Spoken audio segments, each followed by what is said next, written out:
What if I told you a gold record came with a $500,000 bill?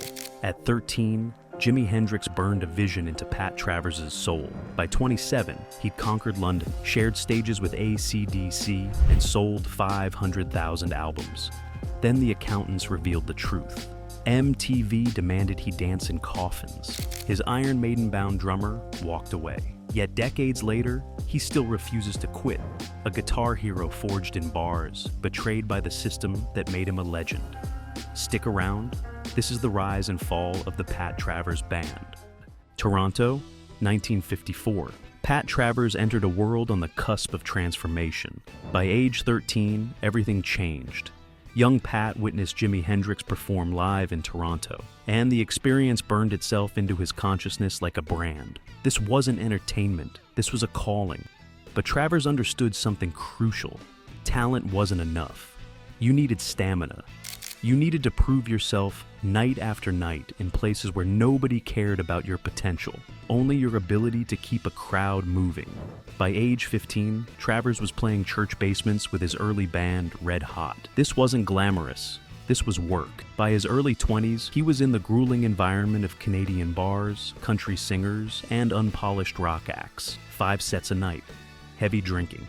Speed to maintain the energy. Before we continue, don't forget to like and subscribe to the channel. The turning point came when Ronnie Hawkins, the man who had mentored the band, recruited Travers from his French-Canadian group, Merge. Hawkins demanded discipline, tuxedos, and ties, a polished aesthetic that felt restrictive to a young guitarist whose heroes were Hendrix and Beck. Travers recognized his creative future lay in the burgeoning hard rock scene across the Atlantic. In 1975, at age 21, Travers moved to London with nothing but an amp and a dream. This was a working-class kid from Ontario, betting everything on his ability to compete with British blues legends. And it worked. Within 3 months, Travers secured a management deal and landed a recording contract. The ascension was remarkable, largely due to Freddie Hine, the record's managing director, who recognized the young Canadian's ferocious technical skill. The early London albums, Pat Travers in 1976 and Mock and Magic in 1977, established his reputation as a musician's musician. These weren't pop records. They were blueprints for aspiring guitarists, filled with intricate licks that became a rite of passage. One of Travers' early demo sessions was produced by Robert John Lang, who would later architect AC/DC's Back in Black and Def Leppard's Hysteria. But in 1976, he was just an obsessive producer who spent 5 hours perfecting a single bass drum. Travers recalled the session as unusable. Lang's perfectionism clashed with his spontaneous approach. The drummer for Make and Magic was Nico McBrain, who Travers described as naturally funky, crisp with loads of energy. McBrain would later achieve global fame with Iron Maiden, but in 1977, he was helping build the Pat Travers sound. This era represents something sacred, when musical credibility was earned through sweat and skill, not manufactured in boardrooms. They built Pat Travers in the smoke-filled basements of Ontario and London clubs, where keeping the crowd moving was all that mattered. By 1977, America's musical landscape was shifting. FM radio was crystallizing into album-oriented rock. These stations were hungry for artists who could deliver heavy, guitar-driven tracks with melodic sensibilities, complex arrangements, extended solos, music that demanded attention. Pat Travers' band landed squarely in this lane. The release of Putting It Straight in 1977 and Heat in the Street in 1978 saw the band's popularity explode. Tracks like Life in London and Hammerhead became staples despite never cracking the top 10. On FM radio in 1978, chart position didn't matter. What mattered was whether a DJ could nod his head, knowing his listeners were doing the same. The real transformation came when Travers moved to America and recruited the definitive lineup. He brought bassist Mars Cowling from London and added 2 monsters, guitarist Pat Thrall and drummer Tommy Aldridge. This quartet possessed explosive energy that made them the most dangerous opening act in America. Throughout late 1978, they supported Rush on the Hemisphere's tour, playing massive venues like Seattle Center Coliseum, Long Beach Arena, and the Cow Palace. Night after night, they walked onto stages in front of Rush audiences, and by the time they walked off, those same fans were wondering if they'd just witnessed the real headliners. For the early audience, discovering Pat Travers felt like being in on a secret. You'd hear Hammerhead on your FM station at midnight, and suddenly you were connected to thousands of other listeners experiencing the same revelation. This wasn't manufactured fame. This was organic discovery. The constant touring built a grassroots following the industry couldn't control. In 1978, if you were a teenager with a guitar and a dream, you weren't looking at pop charts. You were looking at Pat Travers Band, proving that if you were loud enough and tight enough, the world had no choice but to listen. The year 1979 represented ultimate validation. Travers and his band recognized their studio recordings, while Strong couldn't capture the visceral power of their stage show. So, they made a decision that would define their legacy. They recorded a live album. Go For What You Know was captured during the 1979 tour at venues like the Opry House in Austin, Texas. The album wasn't just a concert document, it was a cultural phenomenon within the rock community, a rite of passage for guitarists, a masterclass in what a rock band could achieve when they stopped worrying about radio formats and delivered everything they had. The centerpiece was Boom Boom, Out Go the Lights, Travers' reimagining of a Little Walter blues standard. He transformed the shuffle into a high-octane rock anthem with a synchronized lighting trick where the entire venue would go black during the chorus. It was theater. It was technique. It was pure, unfiltered rock and roll. The album climbed to number 29 on the Billboard 200 and earned gold certification for over 500,000 units sold. For a band built through relentless touring rather than pop hits, this was vindication. This was proof the road-first philosophy worked. During this peak period, the Pat Travers Band was considered one of the most dangerous live acts in America. In October 1979, they supported AC/DC during the Highway to Hell tour. Fans in venues like the Aragon Ballroom in Chicago and the Towson Center recalled Pat Travers Band as a powerful and awesome warm-up that set the bar impossibly high. Picture this: Angus Young riding on Bon Scott's shoulders through a crowd still buzzing from the Travers set. Two titans of hard rock feeding off each other's energy, pushing each other to deliver performances that would become legend. This was the dream realized. Sold-out shows, fans who knew every word. But beneath the triumph, cracks were forming. The pressure to deliver a platinum follow-up was immense. The band was four highly ambitious musicians, two guitarists, both named Pat, a powerhouse drummer who'd later join Ozzy and Whitesnake, and a bassist anchoring it all. This level of talent created magic on stage, but also friction. The gold certification of Go For What You Know is more than a sales milestone, it's memory. In an era before streaming metrics and viral videos, a gold record was tangible proof, a trophy for every mile driven, every string broken, every night spent, proving yourself since 1975. They were the opening act that made headliners sweat. When that gold record arrived, it wasn't a gift, it was a receipt. Despite massive momentum, the Pat Travers Band hit an invisible ceiling. Crash and Burn in 1980 reached number 20 on the Billboard 200, their highest studio achievement. The lead single, Snortin' Whiskey, became a significant FM hit, frequently hitting number 1 on local playlists. Yet the title proved prophetic. The Miami recording sessions were fraught with internal friction, primarily between Travers and Pat Thrall. Travers later admitted that while the band was incredible when things were hot, the presence of so many ambitious individuals made conflict inevitable. The creative tension that had once fueled their performances was now tearing them apart. But the real devastation came when Travers examined the numbers. At age 27, with a gold record on the wall and his name on FM stations across America, Pat Travers discovered he was mired in management problems and owed approximately $500,000. $500,000 in debt at the height of his fame.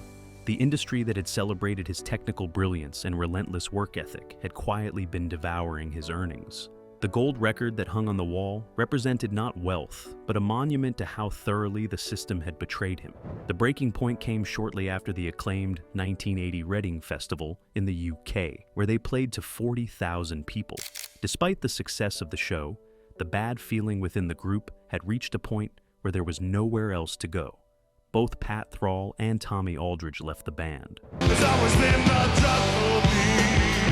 Thrall would form Hughes Thrall. Aldridge would eventually join Ozzy Osbourne and later Whitesnake. The specific supergroup energy that had defined their peak was gone, scattered to the winds as talented musicians pursued individual ambitions.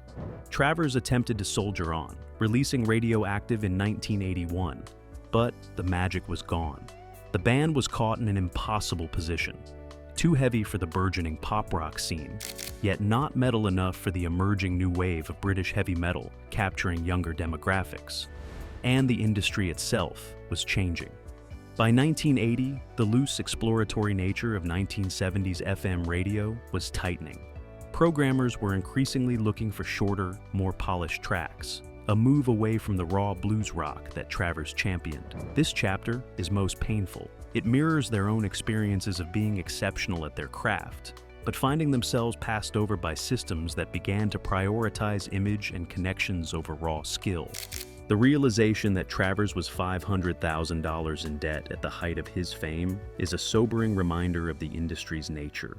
They had the songs, the skill, and the gold record on the wall. But while the band was sweating on stage, the accountants were doing the real damage. The early 1980s brought MTV, and the shift permanently altered rock music's trajectory. For the Pat Travers Band, whose identity was rooted in live performance stamina, the visual-first requirement was catastrophic. Travers recalled the frustration of forced music videos, a medium he admitted wasn't his forte. He described filming Women on the Edge of Town, where they were directed to perform choreographed dances and climb into a coffin, as too out there and disconnected from his musical identity. Picture that? Pat Travers, a man built through 5-set nights in Canadian bars and devastating arena performances, told to dance and climb into a coffin for a 3-minute video. As the industry pivoted toward MTV-friendly acts with polished hair and synthesizers, promotion for Pat Travers dried up. Despite releasing quality albums like Black Pearl in 1982 and Hot Shot in 1984, the band was sidelined. In 1984, Polydor attempted to drop Travers, citing poor sales.